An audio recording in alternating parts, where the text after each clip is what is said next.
we start, I'd like to invite Gennady Tereмкov, the director of Be Open, the think tank that's making this all possible tonight, to come and say a few words. Gennady.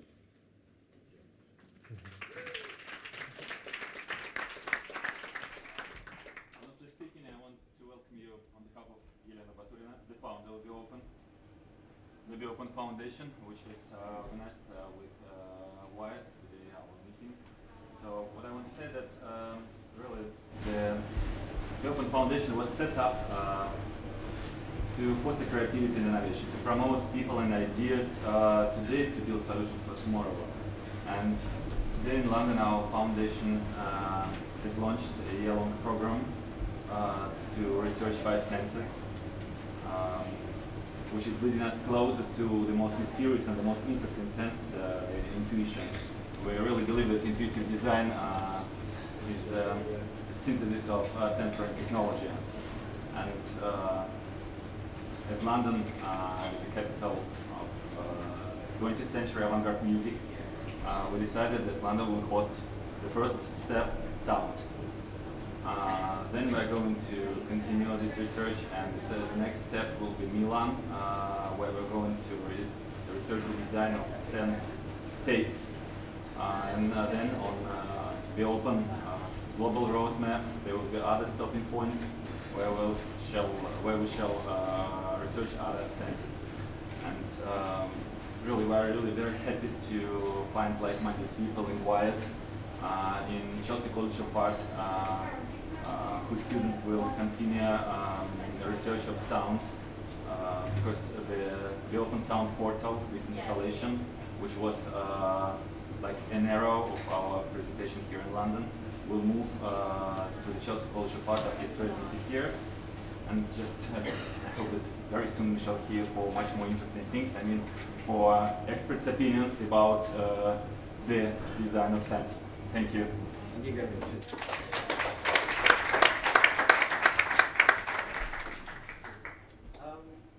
Around 40 years ago, the World Soundscape Project set out to retune the world. So a soundscape is an acoustic environment, it's an aural landscape, it's what a place sounds like. And what they really set out to do was treat cities as musical compositions which you could alter. So they would send experts in and they would remove undesirable sounds from a city. They would promote harmonious melodies. They would physically redesign the city to make it sound a better place.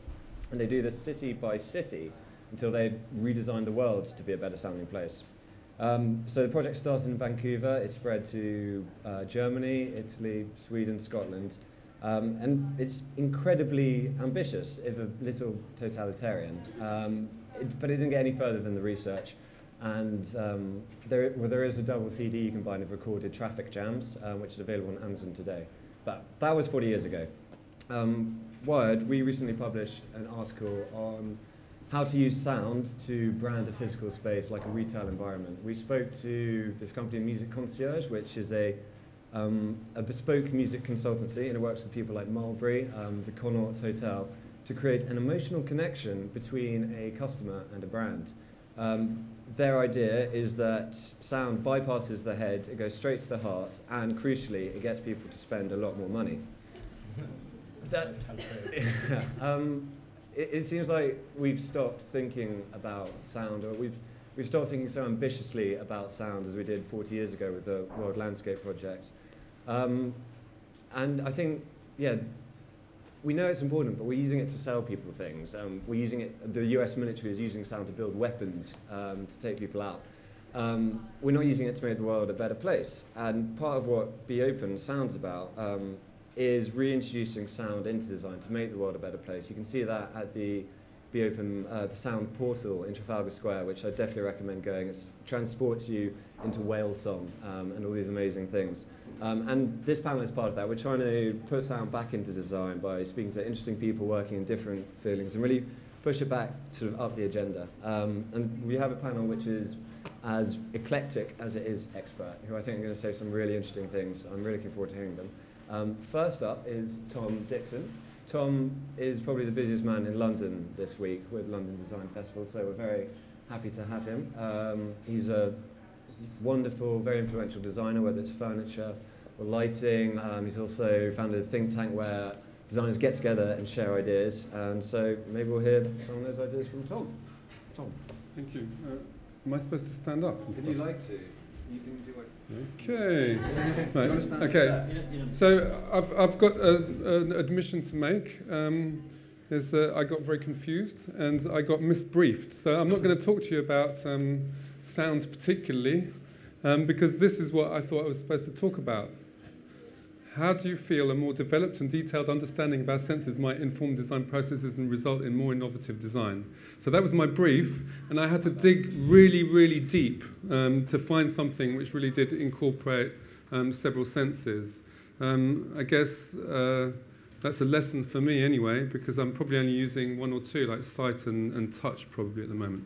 Anyway, so the problem is that this presentation is actually, well, it's not a problem. There is an association, which is vibrations. So I'll tell you a little story that happened to me a long time ago. Maybe we could dim down the lights a little bit, because it's, yeah, it's very bright up here. That's more like it. Okay. So I had a visit from, I used to work at Habitat maybe 10 or 15 years ago, and I had a visit from two very interesting young businesswomen that worked for Tesco's, and they decided to create a sex shop that looked like an art gallery, on the basis that most places that were involved in selling artifacts for sex were selling really ugly objects. And I'm a British man, okay? I think I'm not actually used to talking about sex at all. I tend to keep these things undercover. And I know it's become very fashionable, and a lot of people like to discuss it a lot more. It's much more out there. But at the time, it was very much something that I felt uncomfortable about talking about. But there was something about the project which I couldn't turn down. Now, I think what's interesting about the objects that are used in sex is that they're so far removed from the pleasure and the sensuality of the act that they completely misunderstand what the potential of that market is. So, if you look at the objects in those shops, maybe 50% of them are based on the male phallus, which if you look at the proper research into these things, so I read the Sheer Height report into female sexuality, is that 70% of women believe that this is an ugly object. So the very fact that 50% of them are done in this shape is already a big bad decision from a commerce point of view, let alone a materiality point of view. Everything that surrounds it is ugly. So from a design perspective, suddenly you're in a position where you can actually improve something. I think for too many designers, and I'm sure you'll all back me up on this, we're often redesigning things that already exist, probably making small tweaks and touches, but everything in a sex toy is ugly. Everything in a sex toy is badly packaged, badly explained, badly photographed, all of the materials and the rest of it. There's a big delay in my pictures. Okay, so to get back to sounds, I did find one picture to do with sound. On top of that, they use very poor quality motors. So the engines themselves are very noisy. And again, your senses are heightened in the sex act. And so therefore the noise becomes even more distracting and ugly. So when the girls came in with all of the vibrators they bought on the market and they said, Tom, please can you design something different? It became very apparent to me that there was many, many things that we could improve on these products. First one being the motor. So at the time, the miniaturization of vibrators had happened a lot on mobile phones, for instance. So you could get a very efficient, very low power, but very powerful vibrating miniaturized motor in a mobile phone, which hadn't been previously possible, and the costs had come down. So I decided to use a mobile phone vibrator in my first vibrator, and a watch battery, so a tiny little battery as well. And I started thinking a bit about the materiality of the object, apart from its sound and its bad quality. It felt to me like a sex toy should be much more close to jewelry than it should be to phalluses, put it that way. It's something that you would wear, you would put next to your skin. So from a touch perspective, it needed to also be hygienic, rather than the rather ugly plastics that most of them came in. So I started thinking about jewellery in that way of, and again, we're talking about the senses now, so I guess I'm back on track, aren't I? Yeah? Preciousness. Why were they always the cheapest objects that you could find? Really, the price ranges at the time were between £15 and £35. So there was obviously a massive opportunity to make something more expensive. Why should something which supposedly gave so much pleasure be so cheap? So I thought about precious materials. And so my first attempt at vibrator design was a ring. So this is a vibrating ring that you can have with you at all times, run with a watch battery and a microscopic vibrator from a telephone, all incorporated into a chunk of sterling silver. And it was a commercial disaster. This was so that the company was created by the girls. They opened their shop as a gallery, and they sold this vibrator, which only had vibration power for only 10 minutes, unfortunately, which clearly wasn't enough. It wasn't going to work. I sold a few. In fact, one of my celebrity clients, it wasn't a complete disaster, was Kate Moss. So this is my big claim to fame, right? So then I thought I'd have a second stab, and what was clear was, okay, there were the vibrators that were literal, you know, that were mimicking the male organ, and then there were the vibrators that were comedy. And again, I thought there was something really wrong about the attitude of thinking that the act should be comical, and that the toys should approach playthings rather than, let's say, surgical instruments or sculptures, you know. So I started looking again and thinking, well, I'll get away from the jewellery aspect and start looking at sculptural forms. Non-literal forms, abstract forms. So the research went into a bit of art, and then I started thinking about materials again. Why was everything made from silicone, which in itself isn't particularly hygienic, and you wouldn't really want to put that against you a second time, you know? So I investigated stainless steel at that point, and surgical stainless steel, like they used in hip replacements, because I thought we needed to go to the most hygienic possible thing. So again, you know, thinking more about the materiality of the object and the sense of touch and tactility of it. And it should be a bit more like a tool rather than a toy. So the end result incorporated this time a much more powerful motor. So I thought it should have really like the RB211 of vibrators, and really put in quite a powerful motor, because the other one had failed really on performance, if you like. So a bit of British engineering in there. So I incorporated not a jet engine, but a much more powerful engine, and ended up with their bestseller in their vibrator range. It had a good weight to it, and I'm trying to get to the climax and get to the actual object here for you to peruse. And so this is a render of the final concept. So there you have it, something which was both hygienic, turbocharged, also rechargeable with a phone recharger. So if you ran out, it wasn't a problem. It was heavy, so it had a real materiality about it. The packaging was without all of those hideous photography or illustrations, and more than anything, silence. So I'm going to bring it back and finish off on the silence aspect of it. But I think in all, what it taught me really was that okay, there's a lot of improvement still to be done by design in many fields, but it's going to be really quite a long time before you know, mechanical devices replace all of the senses that we should be thinking about. And so I'll look forward really to next time getting a proper briefing and talking about the other senses. I'm particularly keen on taste at the moment. I've got a restaurant, so I'm learning quite a lot about food. So next time I'll be much more on message. So I'm going to hand over now to the professionals in sound, if that's okay. Yeah? Thank you very much, Tom. That was great.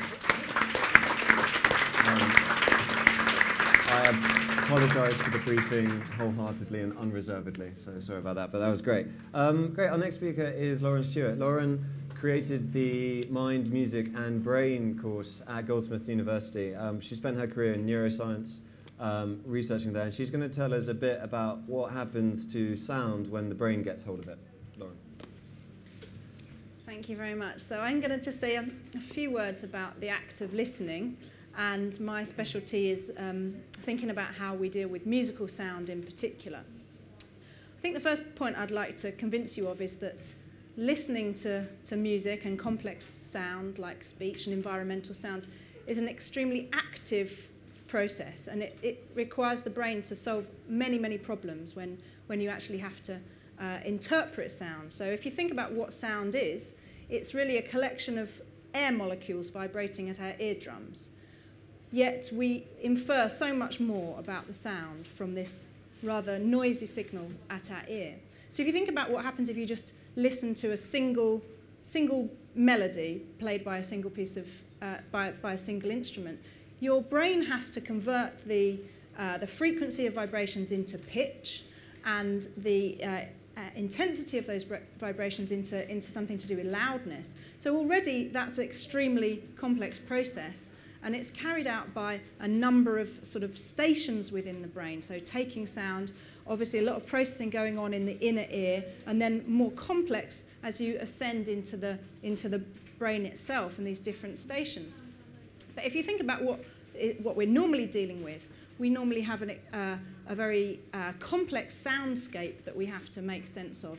And really all we've got is this complex mix of air vibrations that we're able to somehow disentangle and resolve to sort of say, well, I can hear the click of the camera here, I can hear somebody talking over there, and I can sort of easily stream this information. And I think the fact that we can do this so effortlessly makes us think to some extent that listening is a very passive process, and that couldn't be further from the truth. It requires a lot of active processing on behalf of the brain. And something that I think many people don't appreciate is that although there's a traffic going upwards to the brain from the ear, there's actually a lot more traffic coming in the opposite direction in terms of connections that descend from the brain to the inner ear. And it's these pathways that are extremely important in allowing us to attend to different aspects of the soundscape. Yeah? So we can essentially selectively attend to very salient parts of the stimulus as it's coming in. So I think the reason that we appreciate listening to music so much and have such an affinity for it is because we like to seek patterns. The brain likes to create order from chaos, and music is quite a super stimulus for doing this because it's got many orders of complexity. And we find it very pleasurable when we're able to actually find a pattern out of this rather complex stimulus. And the second thing I'd want to add, basically, so far I've told you that listening is extremely complex, and we find it feels very effortless to us, but there's a number of very tricky problems that the brain's solving when it's listening. The second thing I want to go on to say is that we can really tune up our brains in many different ways to be expert with different aspects of a sound. So one very sort of specialist example of this comes from a paper that I recently published about piano tuners who have got an extremely specialist skill that they need thousands of hours of practice in order to listen out for what's called beats that occur when you play two tones together and the harmonics in those two tones don't quite coincide, and it sets up this pattern of pulsations, if you like. So it sounds like the volume is getting louder and softer. Not only can they detect these, but they're very sensitive to the rate at which they occur. And that's the basis of piano tuning. It's extremely complex, and we found that actually piano tuners' brains had changed in a very particular area called the hippocampus. Now, the hippocampus is very important in memory, and it's the area that was found to be changed in the famous study of London taxi drivers, who are obviously very adept at navigating a spatial environment. And we argue that what piano tuners are adept at doing is navigating a complex soundscape. Obviously, the features that they're looking out for when they're doing this are very different to the ones in visual space that the taxi drivers use. But nevertheless, it's this idea that the soundscape has these properties that can be used to kind of navigate when you're trying to interpret sound in this active listening way. And a more sort of typical example of how our experience shapes what we can infer from a sound concerns the example of culture. And it's a very interesting set of experiments collaborators in Canada, and they showed that basically Canadian-born infants are born with the ability to perceive rhythms both in their native music of their native system, so Western rhythms are very regular, but they're also very adept at making sense of Balkan rhythms, which are very irregular. Now, interestingly, so you can basically find out a lot about what babies are perceiving by using a very special kind of head turn procedure, which I won't go into, but suffice to say we know a lot about what babies are perceiving, even though they can't tell us about it. What they found was that after 6 months of age, the infant stopped being able to hear little deviations in the non-native rhythms. So they started to become expert in the kind of music that they were being exposed to. Whereas older infants, and certainly adults, were absolutely useless at hearing this deviation in the non-native rhythms. So it's just like language. We're born into the world with the ability to hear very subtle speech sounds, like the difference between R and L, which we can do, but Japanese people can't. And the reason that is because we start off with this sort of blank slate, but the more we're exposed to our environments, the more we get our perception is shaped. And so really we are sensitive to lots of things in our musical world and our sound world according to how much we have come across them in our past. So your history with perceiving sound affects how you interpret future sound and subsequent sound. So this idea of sort of your personal listening history can be very important in shaping your perceptual abilities. Finally, the last thing I want to say is that you might think that there's a fairly consistent relationship between the perception of sound and the emotional experience that we have to sound. So for instance, you might think that the better you perceive something, the more you're likely to be able to appreciate it and have an emotional response to it. But we know from neuroscience that that's actually not necessarily the case, and that the brain deals with the perception of sound rather differently to its appreciation of sound. So one example of that is a man who suffered a stroke. He was a radio presenter, and he was in the habit of going home after one of his shifts and relaxing to Rachmaninoff. And he used to experience a shiver down the spine when he heard this particular passage of Rachmaninoff. Unfortunately, he suffered a stroke that affected specific parts of his brain. And after the stroke, although he was able to perceive music just as accurately as before, he no longer had this intense emotional experience to it. Conversely, we can think about people who have impoverished hearing, so for instance, people who lose their hearing and are fitted with cochlear implants. The signal that's arriving at their eardrum and then subsequently being processed by the brain is very degraded compared to the information that we all experience.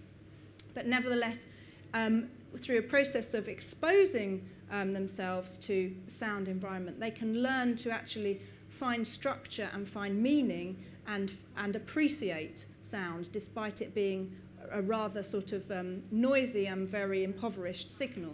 So what you feel about music and sound in general is not necessarily coupled closely to how accurately you perceive it. Those two things can be uncoupled.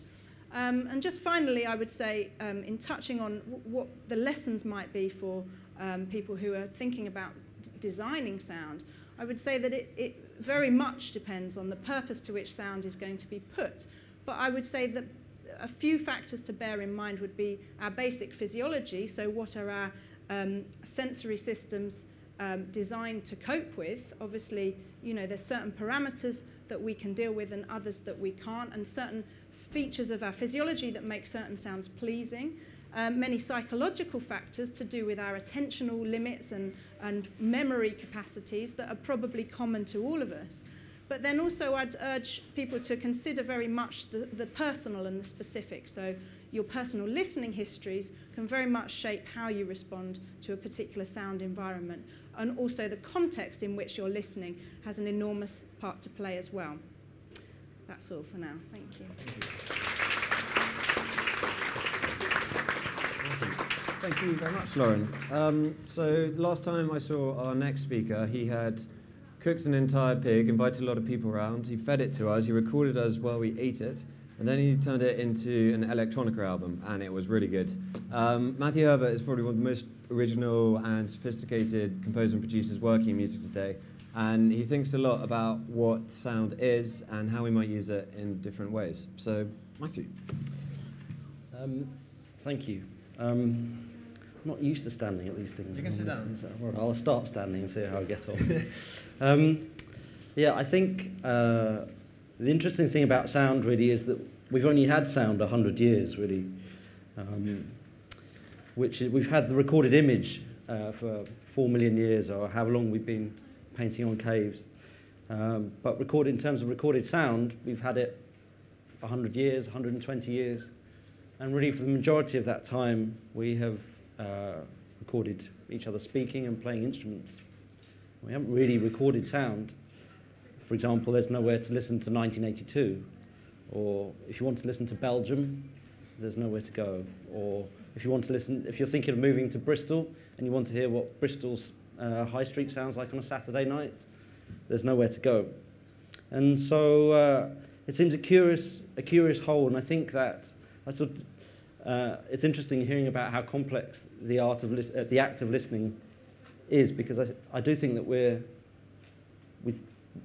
we act like we're very clumsy listeners. A good example for me is this bloody fan behind us, which is this screen here, and designers thought about everything, but they haven't once thought about the loudness of the fan, and it's a very loud sound, and it's got conflicting tones in it that's driving me nuts over here. And I was at the BBC yesterday, and they had this very elaborate screen showing all these things going across, of words scrolling, and then they must have had 20 fans behind the thing, cooling this thing. So as you walk past, it was like a horrible dissonant chorus of mechanical... And one last example was I sound like I'm doing the rounds of the media, but I was in the Channel 4 canteen the other day, and they had a coffee stall. It was bigger than this. The canteen's bigger than this. A coffee stall over here, and sort of catering at the other end. And I was sort of in the middle, but closer to there. And the fridge was like at least 10 decibels louder than the music. And yet there was an automatic assumption by everybody present, including my brain, and including presumably the people that put the music on, that music was somehow that would somehow take priority over that our brain would be attuned to it, and of course it is in some ways. And I think that in 100 years' time we'll look back and think this is the Dark Ages. I read a book recently that said that the average conversation has got 10 decibels louder in the last 10 years. So we're getting louder just to compete with all this noise around us. If you think about walking down a street, everything is organized according to how it looks. So the shape of the windows, where the signposts are, the width of the pavement, where the trees might be planted. In terms of planning, how much planning has there been about the sound of this? At minimal, 1% at best, if you're lucky. So we're living in a very ugly, cacophonous mess. And so I do think that, in many ways, this is an interesting time to be talking about sound. I'm getting asked more and more to speak at these things, because there's a sort of a dawning realization that we're actually at the frontier of something. I think this can particularly be seen in music, which is, for the last 4 million years, music has been impressionism. If I wanted to write a piece of music about this room or about a pig, I would have had to try and imitate the quality of this room somehow, maybe the geometry of it, or the timbre or the texture of it, or try and talk about, musically describe the emotional response I had to the room. And whereas now, with the invention of the microphone, the tape machine, and the sampler and the computer, I can now take an actual recording of this room and turn it into music. And so there's a fundamental shift in what the very idea of music is, which is, it used to be about something, and now it is that something. So suddenly, we're writing documentaries. So I wrote a piece of music which was, I wrote to somebody in Palestine, and I asked them to send them some sounds over to me. I wanted to send their most favourite sounds and their most hated sounds. And the most favourite sounds were people working in the fields and the rhythm. And rather predictably in retrospect, but I wasn't expecting it to be like this, but all the most hated sounds were the sounds of the occupation and tanks destroying houses and things. And one of these sounds was Palestinians and international protesters being shot against the wall at Ramallah by Israeli Defense Force. And I rather naively set out on this journey in some respects. But there I was in the studio. Suddenly I had the sound of somebody being shot, somebody I'd never met. I don't know who was being shot, who was doing the shooting. I don't know any of the context about any of this. I don't know if anybody was right, if anybody was wrong. Suddenly there's a political dimension to what I'm doing. There's a moral dimension. Suddenly I have a moral responsibility to this. I have a different philosophical relationship to this than a piano. If I just sit down at a piano, I'm trying to conjure something from midair. Whereas now, suddenly I'm telling a story, and it's not, in this instance, it's not my story, and it's a story that I don't know. I'm not even necessarily authorized to tell, other than by the person who recorded it and sent it to me. And so, for me, that's the absolute front line of music right now, is the morality of sound. So, for example, the last 4 million years, vast amounts of music have been basically about life and death, about thinking about the afterlife, thinking about our own mortality. And yet now we can record the actual thing. So I have a recording, for example, of one of the Twin Towers collapsing. I was in Manhattan on the roof of my hotel. Had a gig that night and happened to be recording all the sirens and all the noises and the sound of the towers collapsing in the background. I haven't done anything with it yet, but whenever I talk about using it, there's a sharp intake of breath, a sort of sense of like, what are you doing with that? You know, how can you use that? And it's interesting that people don't have that same response to a video or a photograph. No one says, oh, you can't print a photograph of that in the newspaper. They don't say, oh, you can't show video. And I understand that music feels different, and that's what's interesting to me. Why does it feel different? Why does organising sound into this way in music, why does that have a different effect? And I don't have the answers, but I think that's, for me, what feels an exciting time to be working with sound right now. And then moving that outwards a little bit, one of my new jobs is I'm the director of the newly reformed Radiophonic Workshop. For those that don't know, the BBC Radiophonic Workshop started in 1958 and was the closest thing that Britain's ever had to a visible electronic experimental studio. It was known particularly for the contribution of the women, Delia Derbyshire and Daphne Oram, amongst others, and produced its most famous offering was the Doctor Who sound theme tune. And they were very much interested in synthesis, and they built all these machines from scratch, machines that you can trace the DNA to a lot of equipment that we use now. And what's interesting really is that, sort of fast forward to 2012, the Radiophonic Workshop closed 20 years ago, so it's been reopened recently. And my suggestion is, well, now what? You know, when they started working, they were thinking about the future, thinking about what crazy sounds could they get from the future, and the way they did that was trying to create synthesizers or machines that would generate those sounds on our behalf. And my sort of supposition really now, or my proposition I should say, is really that we're sort of in the future now. You know, I can write a piece of music by stroking a little piece of glass and send it to Moscow in 10 seconds. So we're sort of there. Now what? And for me, in a way, that idea of machines making music, or that sort of synthetic element, that's less relevant than it probably was a few years ago. And the challenge is about sound, what we do with that sound. So the reason I've been in Channel 4's Cafe and the BBC and things is starting to talk to institutions and thinking about the idea of institutions as musical instruments, and that what they produce should be harmonious and should be in sync, and they should be aware of the things that they broadcast, not just their visual image, but also the sounds that they make. So, for example, walking into the BBC and hearing the ridiculous fans that come out there immediately creates something, it does something to you in a way that, as I say, in a few years' time, we'll be pretty shocked about.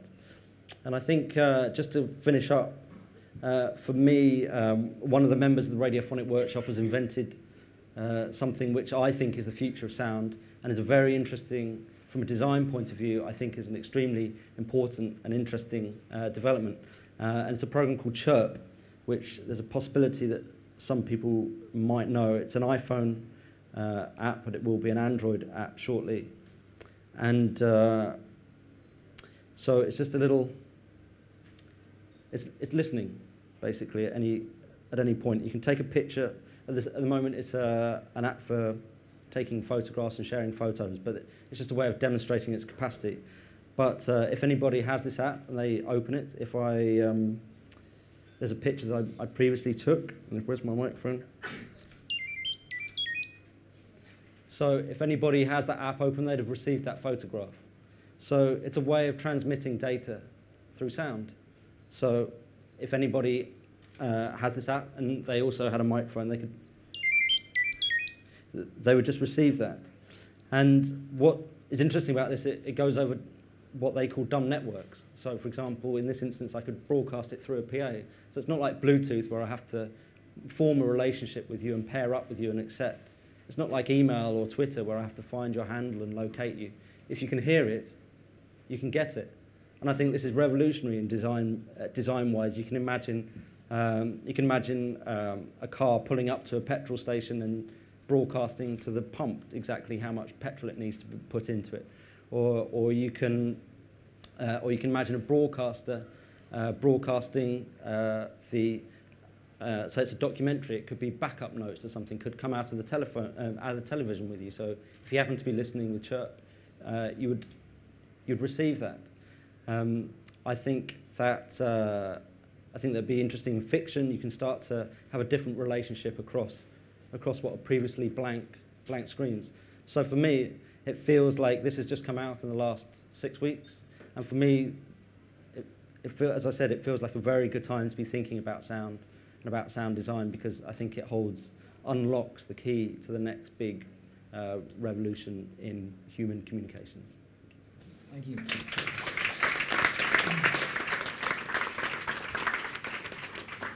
Thank you, Matthew. Our next speaker hates cacophony as much as Matthew. It's all about the euphony. He uses customized algorithms, really high-end software to make places sound amazing.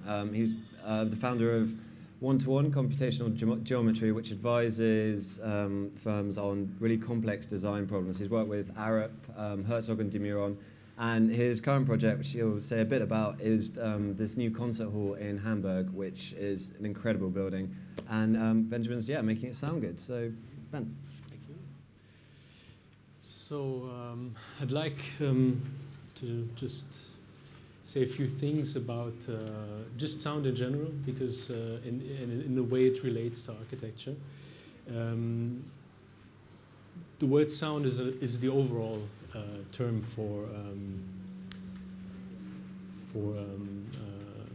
both music and noise, and this distinction between music and noise, one being an art form and the other being the sound of a fan, like was just pointed out, is nowhere more evident than in architecture, because acoustics is one of the most undervalued senses in the designing of buildings. And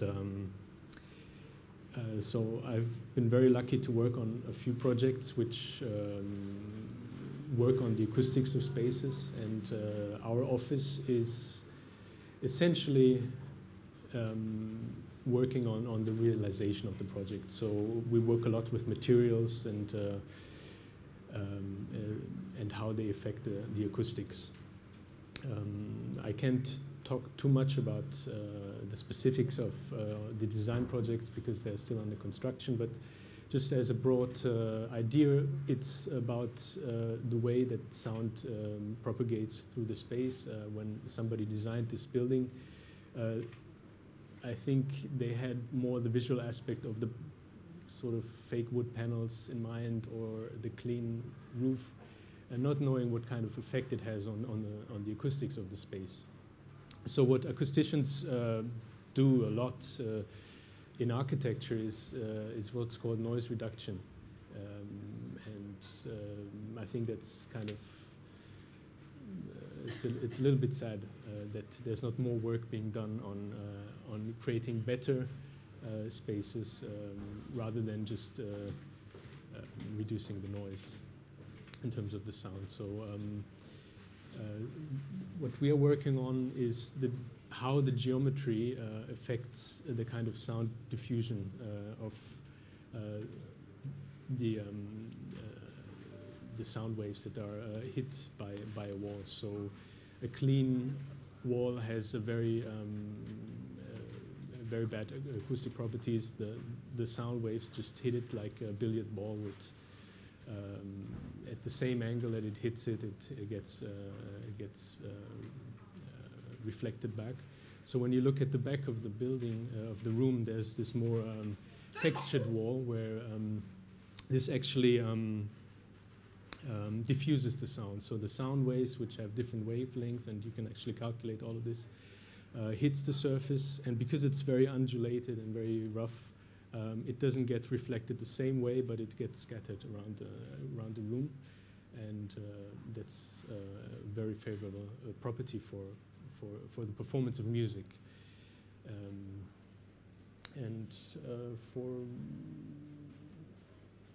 I think that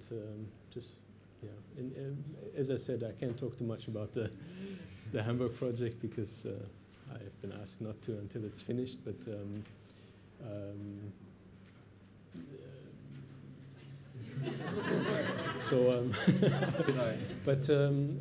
just as a general note, I think maybe I'll talk more a bit about the potential that's out there, because the way that the work was done is that you get some sort of specifications about depth, about the geometry that a surface has to have in order to have these properties.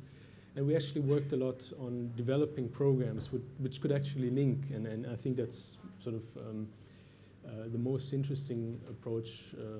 What we can offer is that you can actually make a link between the software program which produces the geometry of a wall surface, and then link it to an acoustic program which actually tests it.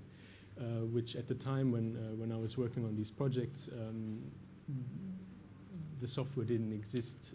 Well, I was told it did exist, but it's sort of not done in the industry, and people said, well, we've done it this way since 50 years, and we'll just keep it that way. And I think there was a great potential about actually creating this parametric model of a space where you can define parametrically all the geometry of the concert hall, or even a regular space, all the surface qualities, even the geometry down to the millimeter, and then actually create a feedback loop, testing it, optimizing it, and I think that's really something that should be done in the next few years, because I think there's a great potential for that, and creating not only better concert halls but better spaces in general in architecture. So, thank you. Thank you, Ben.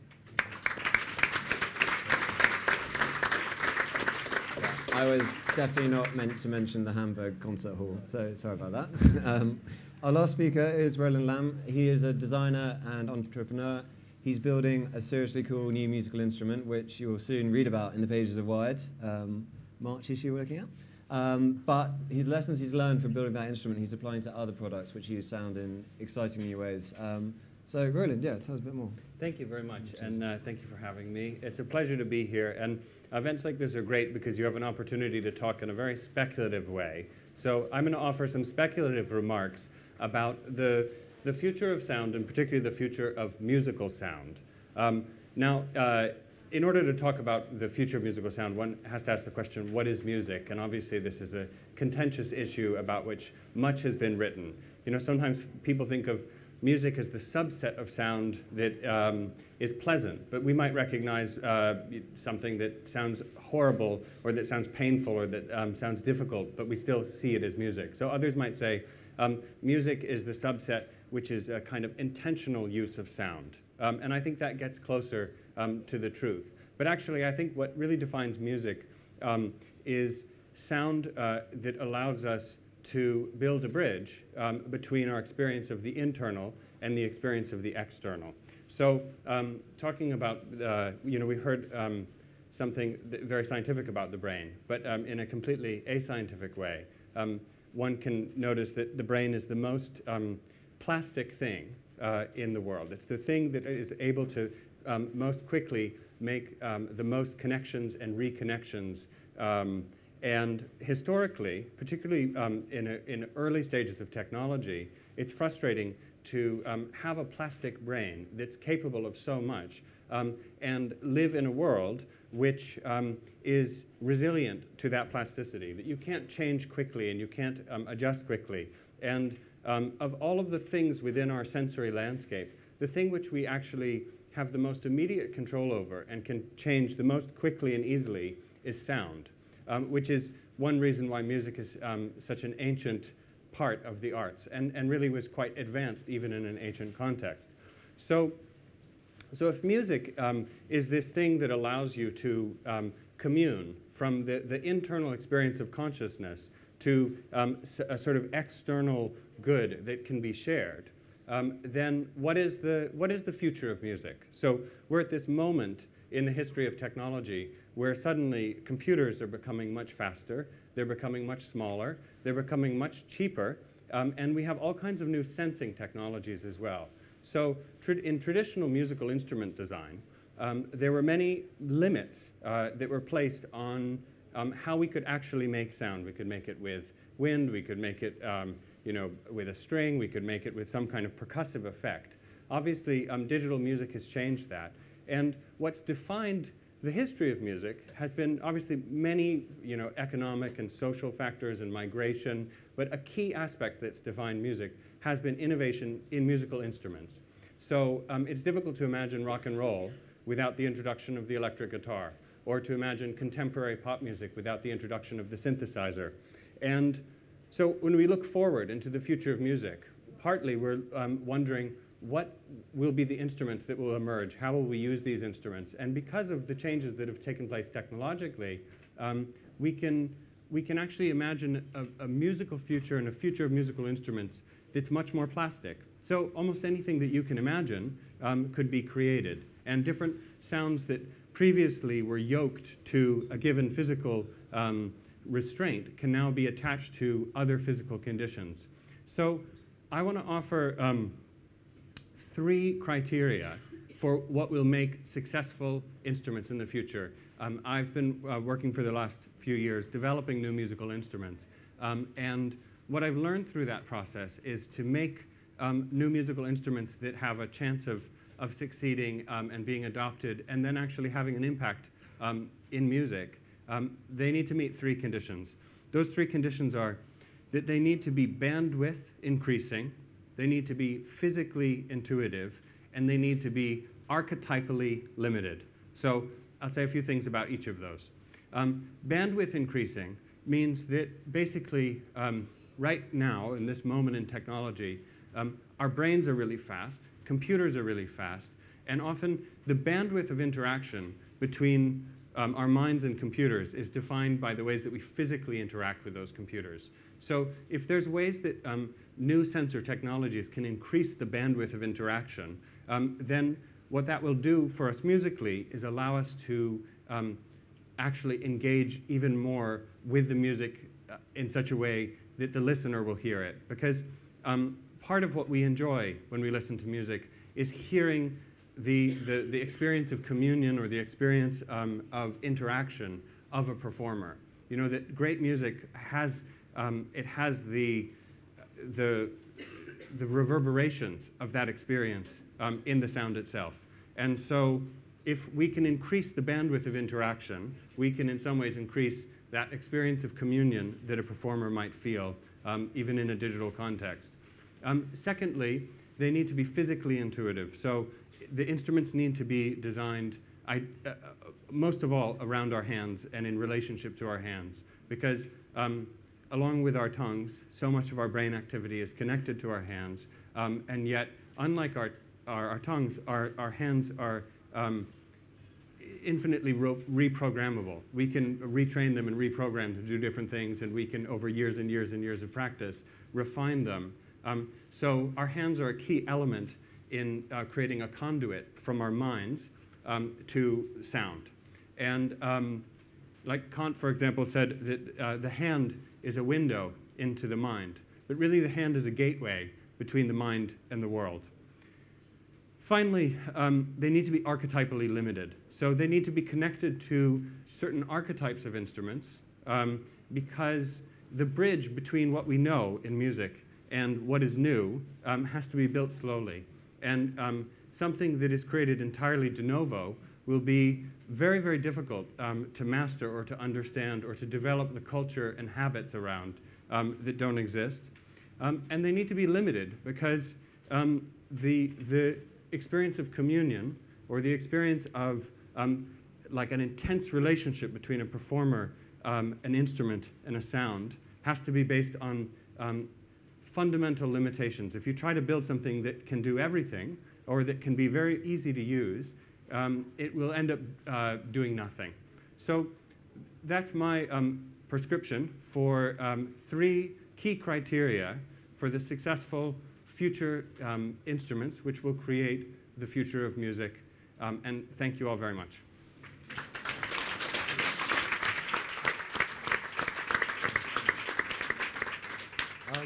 Thank you, Roland, and thank you all our speakers. We're going to open it up now to a panel discussion. We'd really like you guys to ask questions, so please, if you have a question, stick your hand up and shout out. There's one already. I'm going to ask one, as is my right as moderator.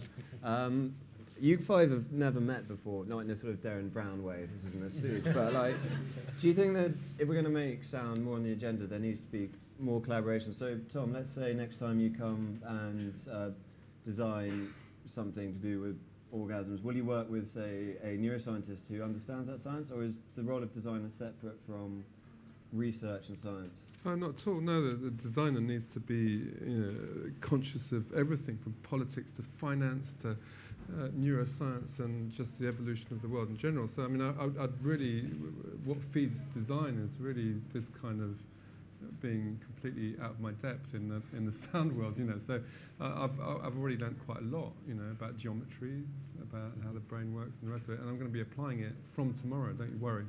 Yeah. Excellent. I mean, Matthew, would you have someone in the radiophonic workshop who's from a science background? Yeah, absolutely, and I think that's. I think that there's a real problem, really, with music generally, which is musicians have just sort of disappeared into the studio. I mean, I think it's curious, for example, that one aspect of being a musician is we're storytellers, but the first thing that's done if you're building a recording studio is to remove all the sound, double doors, padded sounds, keep all the sound out, keep all the stories out, and it's a sort of thing whereby, I mean, I realise if you're recording an orchestra, it's different, but if you're trying to express what it's like to be alive today, and a helicopter goes overhead or someone coughs or something, every engineer really by default now go, oh, stop the recording, noise, oh no, sound. And so so I think it's really important that music remembers that it should be, as I said, expressing what it's like to be alive today, engaging with the world. So I don't think that it's a sort of useful next step to hook up with scientists and designers and chefs and journalists and what have you. I think it's absolutely essential, otherwise music is just over. But I think sorry, just to, and one of the reasons I say that, for example, is on iTunes, 75% of iTunes has never been downloaded once. So we're just sort of vomiting out music. And occasionally someone will pick out a carrot. And I think it's really like, I think it's really important that we try and sort of draw some nominal line in the sand and say, well, why are we even having the impulse to write, to play a musical instrument, and why should anyone bother to listen? I mean, isn't there enough music already? Haven't we said all there is to say about love, for example, or boyfriends or girlfriends or whatever it might be? So I think, for me, I think it's absolutely crucial. You know, so Roland drew that distinction between sound and noise, but intentional and non-intentional. Would you not go intentional and non-intentional? It's all music, it's all sound, it's all noise? I mean, I think the description of it shifts from year to year and from century to century, and depends where we are. As I said, I think we're hearing sound for really the very first time in many ways. So one of the projects I did was called Plat du Jour. It was all about the food industry, and I recorded 3,500 people biting an apple at the same time, something that the Paralympics stole, bastards. Anyway, Those bastards, the Paralympics. Yeah, exactly. And but I was sat in my studio, and I was like, wow, I've actually possibly heard something that nobody else has heard before. And suddenly, as a human being, you suddenly feel like you're on the frontier of something. So, like I say, I think we've only just started to begin to listen. So those distinctions, I think, are even difficult to define at those points until we've actually started listening properly. So one of the things that I do, like I was saying, there's nowhere to listen to 1982. So the project I've been working on for a year, about to launch soon, is a museum of sound, somewhere where you can go and listen to these places, you know, and an online thing. So that distinction for me, I think, is relatively meaningless to try and make at this stage, other than to say it's basically all noise and it's basically all music. But I think we need to start listening. If it's all music, what's the point in making a new musical instrument, Roland? If we don't need musical instruments, we need to listen to the world around us. Well, I think that it may all be music, but there will always be subsets within subsets of experience and of attention. And in particular, the experience of creating music or creating sound as music is always, there's always going to be a specialized attention there, because in life we will always be creating sounds that we're not necessarily attending to as we walk, and although we can listen in. There's a very different thing to something where you spend 10,000 hours training to do something at the very, very highest level. This experience where something that is ethereal, sound, something that is physical, an instrument, and something which is then again ethereal on the inside of emotion and feeling. There's a unique kind of bridge there, which maybe can be accessed through 3,000 people biting an apple at the same time. I certainly wouldn't want to say music can't encompass that, but there's an aspect of the experience or the intentionality which is key. And for most people, the physicality is important. You know, the physical experience of an instrument is a crucial element. Yeah. I think it's interesting to think about this distinction, and I think one thing about music that's quite important is that it's not actually about anything. So it doesn't have this semantic meaning. It can be about anything, and it can be about something different to me as to you. And Ian Cross, who's a musicologist at Cambridge, has this idea of that music is very powerful because it has a property called shared intentionality. So even though it might mean something different to me as to you, we sort of approach it as though we have the same understanding about it, even though we'll never know if that's the case, if you're perceiving it very differently to me. But somehow we can, we're coupled in that way that it's a very sort of linking thing. Whereas in terms of environmental sound, we can't help but try to infer the action that's behind that sound to do with biting of the apple, for instance. So there's always a level of meaning that's there's often a level of meaning that's very specific, and everybody would come to a similar conclusion about what's making that sound. So I think that semantic level is a key difference between music and... I think that's really interesting, apart from the last thing you said, which I think everybody would recognise it for what it is, because that was one of the great things about the biting the apple, which was, I thought it would just sound like the most amazing crunch of like crunch, but actually listening to someone else eat an apple, it's sort of like wet smacking of the lips, and simply on a metaphorical level, I think that's a great metaphor for life, which is something that sounds and feels really important and to me and loud, actually someone else is like, oh yeah, whatever. You know, it's like, it's not that big a deal. And so you multiply like by 3,000 and you end up with, you know, you don't, like it, and it starts to lose its meaning. So for example, another one on that same record was I recorded 25,000 chicks hatch at the same time in a commercial hatchery. And again, I thought that would be the most amazing cracking, and I would recognize it, and I would see it in a different, hear it in a different way. But instead, it just sounded sort of like this fan, which was huge industrial fans going at, to keep it at 99 degrees, and these little chicks, which are, because it's an industrial farming process, they're all the same breed, they're all exactly the same age, so they go yip, and you multiply yip, yip, yip, yip, yip, and you multiply that by 25,000, you just get yip. So you get and there's no way that you would say that was 25,000. And this is what I mean about learning about sound, about listening. And so I sort of agreed with you up until the very last bit. But surely like there's a spectrum from, you know, the most conscious sounds to the most unconscious sounds, where in a way we might say the most conscious sounds are these sounds that we attend to, like language and music.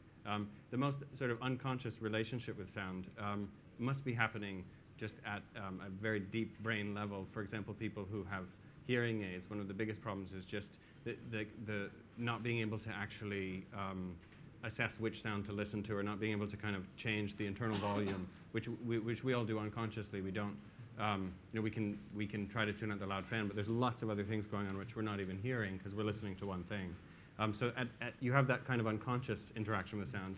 You have very unconscious and conscious, and in the middle, there's a whole spectrum, you know, of the things that are just barely within our consciousness, or that we can play with that boundary. And I think it's a great boundary to play with, but that doesn't mean that there aren't things about the way that we experience sound which are very deep in our brain, you know, that we may not be able to.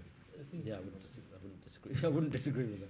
But I would also, maybe what was said earlier about making this distinction, I think in that sense, maybe a bit old-fashioned, but I would say that there's a great distinction between music and maybe somebody biting an apple.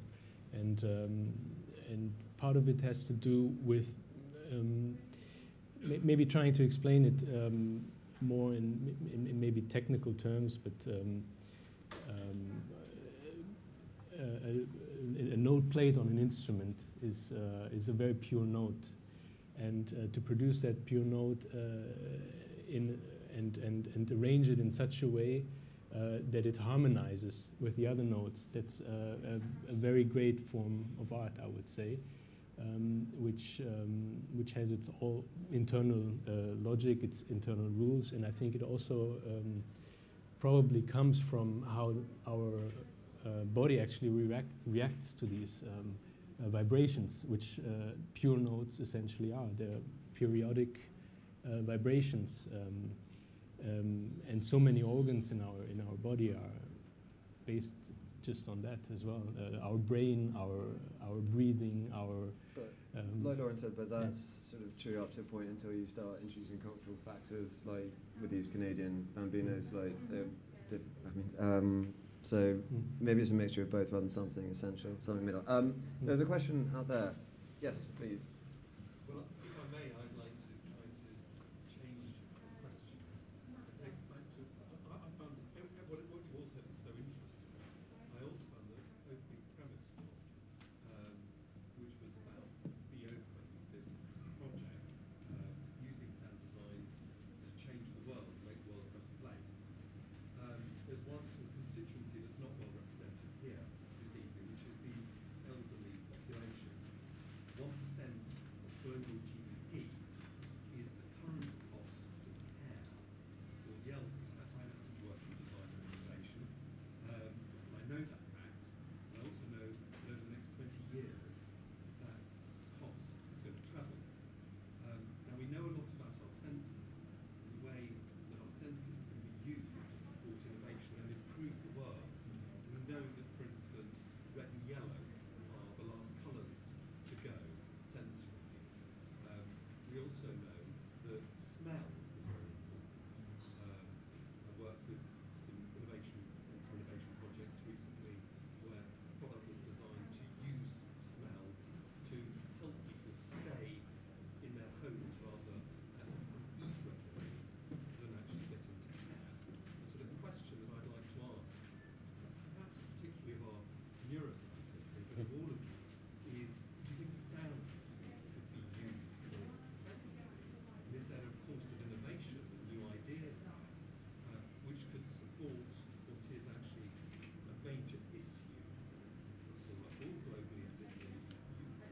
that specific? Is that specifically for the elderly? Yeah. Yeah. Sound design. Cool. In relation to the aging.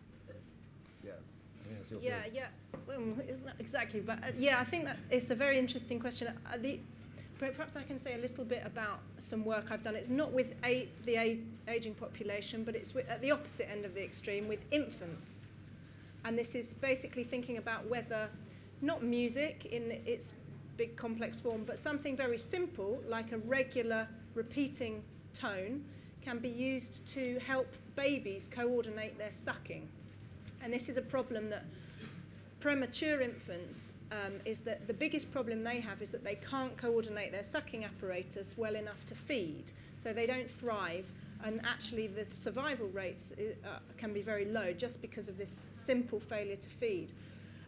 We know from literature to do with people who've had strokes and lose and get paralyzed down one side of their body, we know that if you play them, or people with Parkinson's disease, if you play them a simple metronome, their walking behavior can become very organized because of the impact that sound has, this kind of coupling between sound and action. And that's the same principle we were working with when we were thinking about whether or not sound can promote sucking in infants.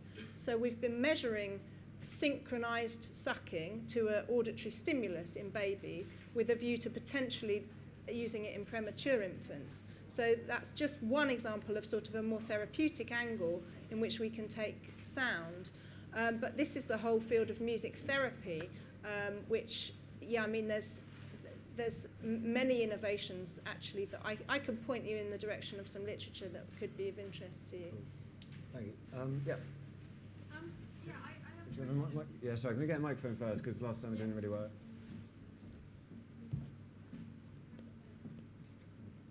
Hello. Yeah, I'm really interested in your point about sound and sound design in the environment, and talking about a future where we'll look back and this will look like, I don't know, the olden days. So we have like one-off sound projects, like Bristol has a soundscape that you can go and listen to and hear about Bristol, or you have like one-off designs in sound, like the thing you can't talk about, the project you can't talk about, or innovative designers who might think about, you know, sound in vibrators. But in general, we don't think about sound in design, in normal things. And in today's society, you know, things are done because of a monetary value mostly. So how are you going to move from today to this vision of the future with sound thought of in a built environment? And how are you going to get in terms of change and policy change and getting people and the economy to value sound? I think it's sort of quite interesting this year because I've been a musician my whole life, really, and but this year, we're doing the radiophonic workshop. Suddenly, I'm running an institution, and it's really interesting coming from, suddenly I'm the other side of the door now, effectively. And there's a huge willingness, I mean, I can say it now, there's a huge willingness to have that conversation. The very fact that this is here, the fact that I'm here talking about it is part of that process, I think. I think one of the great things about the radiophonic workshop, this is a bit of a sort of, doesn't quite answer your question, but one interesting thing about the radiophonic workshop, for example, is that it can create a bridge over these things. So, for example, one of the ideas that we've just started last week, this week actually, was approaching car manufacturers and saying, okay, you're all making electric cars, you're all thinking about how they sound, and we're going to say to you, well, we don't care what they sound like, but just do it all in G, so that traffic starts to sound nice. And so it's it's sort of getting yourself in some kind of position of authority and just knocking on doors and just asking people to consider it. And I don't think it would take much. I mean, the thing is once you realise there's a great fan behind you, it's pretty hard to ignore it, you know. And so I think from my perspective, it's about raising the ambition. So bless you. So I'm excited, for example, about the Museum of Sound, just because I was talking to the British Council about it. They're interested in it as a form of resistance, of gathering collection of people. For example, what people don't realise, for example, in Syria, is that there's 3 or 4 sound bombs go off every day that the government are using to terrorise the population with sound bombs. So sound is being used as a weapon in that respect. And so even just a way of collecting the sonic experience of living in a war zone like that. And the great thing about sound, of course, is it bypasses a certain form of censorship. It bypasses language. It bypasses some of the associations we have with the image. It allows you to maybe engage with it in a way that you can't with other forms. So from my perspective, I'm sort of, there's a lot of knocking on doors, and people are ready to listen, I think. Roland, you've got a startup based entirely on sound. That's sort of from the policy side and the institutional side. Do you think obviously you think there's a market for sound becoming more dominant. Do you think it's what people want? Absolutely, yeah. And I think that we're at a point where we can begin to integrate sound into environments and into our lives in new ways. That there has been a kind of problem of how do you connect sound to an environment, how do you interact with sound, how do you engage with sound, and whether it's through new apps or new ways of designing environments or new interfaces, the actual opportunities for that are growing. So for example, with the advent of the Internet of Things or multisensory environments where environments can have a kind of tracking or awareness of who's in that space or how many people or how should sound change. There's a kind of technical capacity for building this in, and you see, for example, in architecture now, sound design is taken much more seriously as a discipline than it was 20 years ago. People think about the sound design of an environment or how to use ambient sound, like the piece in Wired recently. And so there's a number of different ways, that Tom mentioned in terms of retail, for example, and using sound design there. But it's not just there; it's in people's homes, and it's because of the shift technologically, we're now in a position to build sound into a design process in a way that was very difficult to do even 10 years ago. That sounds like an absolute nightmare. Don't you yearn for silence just occasionally? It's not as though sound. You're saying it's not incorporated in everything. It's everywhere. I work in Virgin Records. So fortunes have been made on sound. Everything is sound. Fortunes are currently being made in sound. I didn't really understand your question. He's talking about the fan and the fan being annoying, and we walk into the BBC and that being annoying. So it's not sound. It might be the absence of sound. It's about how do you get people to value sound and soundscape. But I think sound design. absolutely people totally value sound. I don't. His point is they don't. No, But I really don't think they do. But the Radiophonic Workshop and the Doctor Who theme that is now already 40 or 50 years old, everybody appreciated that. So you're repeating something which people have been appreciating for a long time. Certainly, I think that silence is an underrated virtue. And I totally agree with you, and I think that's part of the sound design, is trying to create calmer spaces. Certainly your point about the economics, of making the economic case. Again, a book that I was reading about, it was talking about productivity rates in loud environments. So for example, an average kindergarten is 85 decibels. Well, if that was a factory, everyone would have to wear ear defenders. So we're exposing teachers to that amount and how people are responding to that. So for example, there's a huge amount of people talking about in neighbourly disputes. So much of it is to do with sound, and there's this one book talking about statistics to do with murders and relating to noise pollution and things. So it's sort of creeping up the agenda. But I do think silence is really important about thinking about these spaces. So that's part of it. It's not like... I'm not anti-music. I used to be a disco bass player. I used to be a professional musician myself. So I'm not anti-music. I just think that the modern world is just covered with so much sound that it's become an absolute. Don't you think even achieving silence is also a sound is a design issue? Or for example, I wonder, when you were designing a restaurant, how did you think about? Did you think about sound, about the experience of sound? No, I'm in the middle of doing it. I'm not quite as naive as I'm pretending. I'm making huge round balls of foam that are going to sit beautifully in the centre of the spaces and absorb all of that cacophony, because it is the most, the modern restaurant is the most unpleasant environment for conversation that you could possibly think of. It's extraordinary how few people have dealt with that. So I'm really more thinking about silence than I'm thinking about sound at the moment. I think we agree. But you're talking about your part of your complaint is there's too much music, which I think I would certainly agree with as well. Should we just stop? There's a question back there. Is that? There's a couple of interesting kind of parallel, conflicting ideas about being advanced and being primitive. We're both in an age where we will be in the future be perceived, as Matthew was saying, as primitive in the way we think about sound. Yet we've also heard how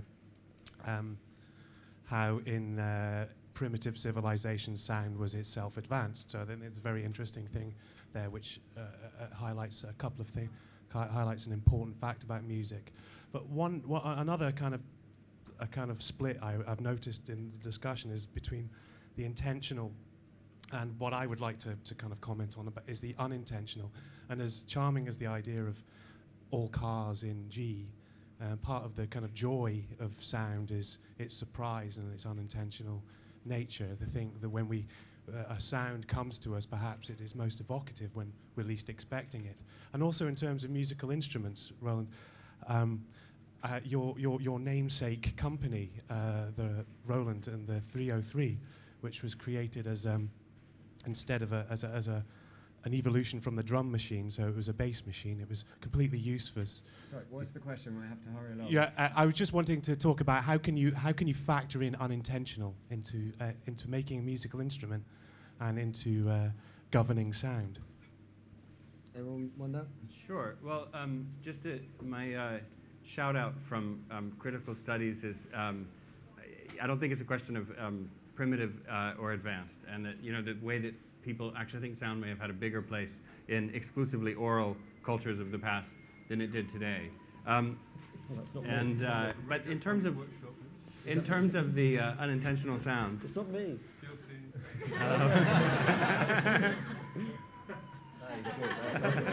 I've got the same room. I would just say that it's actually a big issue in instrument design, because when you look at acoustic instruments, there are elements that in a way you might consider unintentional to the design, like for example the sound when you take your finger off the guitar string. So the sort of primary purpose is you press it down and you get the note that you want, but then when you take it off, you get this little effect. And with electronic instruments, then you have to make choices, like do you actually want to create those effects? Do you want to program in these sorts of effects that come about as a sort of secondary effect? And those are difficult choices, because if you add too many of those, it feels like you're trying to create a kind of too much of a simulation of an acoustic instrument. But if you take all of those out, you get a sound that's oversimplified. So it is like capturing the unintentional in the intentional act of music is a major issue. And sorry, just in terms of the accidental thing, I think the main problem for me is that it's not that you want to in any way create any sense of ultimate uniformity, a sort of form of totalitarianism you're talking about there. It's more the fact that at the moment everything's an accident, really, and I think that's the issue. Is like we need to take back control of some of these things, and to try and just bring order in the way that we do in a visual sense. Any other questions on here? Sorry, again, microphone down here. Sorry, just one here. Hi. I wonder if there's a bit of a control conundrum with sound. It feels the way people behave, it's one of the last things that people do have sort of freedom of choice on. And in all your efforts to sort of create interesting spaces, won't the large majority of people continue to reject the sounds that are around them for some kind of other noise that they choose themselves? I think the biggest design innovation in sound is earphones over the last 10 or 15 years. I think the thing about sound, though, it's the one someone said this week to me. I don't know if this is true or not, but it's the one sense you can't turn off. So yes, you can express yourself and you can broadcast, but the ability to not listen, if you like, is a very limited one. Cool. Okay. Any other questions? There's one right back there. Oh no, sorry, it's just someone pointing. Hi, Sophie. Hi. Okay, I've got one last one. I was speaking to a lot of people who say the sort of future of music and sound is sort of tailored music, and we kind of crept into this. You talked about sensing technologies and instruments, and it's a bit with Matthew as well. Do you know the RJ DJ app? Yeah. Which is this is the app that pulls in your environment and it sort of takes accidental sounds and sort of tunes them, adds a beat, layers that on top. But it's personalised. It's personalised to where you are. We can imagine going further, maybe like music that's based on your Facebook profile. That seems pretty easy, like pretty horrible. And mine's going to have Blink 182, which is terrible. But like, can we go further? Do you think we'll get it tailored to you sort of psychologically maybe, or even genetically? So you talked about a music history. Will we be able to create music that exploits that? Well, I think we already do in terms of the Last FM and things, and suggestions based on what you've been listening to and things like that. But I think it can be quite subtle in this whole role of context and how you're feeling at one particular moment to the next. And I guess that's why, as you say, people prefer to plug in and listen to their own choices, because they can have ultimate control over what it is that they're listening to, I guess. Not only do I think we're going to get there, I think we're already there in some sense. It may have been, again, that 20 years ago you walk by someone and you smell their perfume. Now you can hear what they're listening to, or you can sort of hear this little bit, like with headphones. You get a sense, oh, they're listening to that kind of music. It's part of what people emanate. And there's no reason why that kind of personal branding, or kind of like the personalization of sound to the extent that people almost emanate a kind of sound, couldn't go further in the future. So I definitely think we're heading in that direction. No, all I was going to say was that I love thinking about the piano, which was that Thelonious Monk had the same instruments as Mozart, and it took 300 years odd to start playing jazz, or start playing it that way, or at least notating it, or recording it, or having it in that way. And I love the fact that it was the same brain, essentially. Well, maybe it wasn't the same. Maybe our brains were different, but it just took our imagination to get to that point. So I think it's almost impossible to think 300 years ahead, or even 30 years, about what the function of music and sound might be with all this technology about. Awesome. I'd like to say thank you to all our panelists. I think they've been wonderful, really interesting. We give a round of applause again. Thank you, and also thank you to Be Open for getting us all on stage and talking. Wouldn't have happened without them, so thank you very much indeed to them, with a round of applause.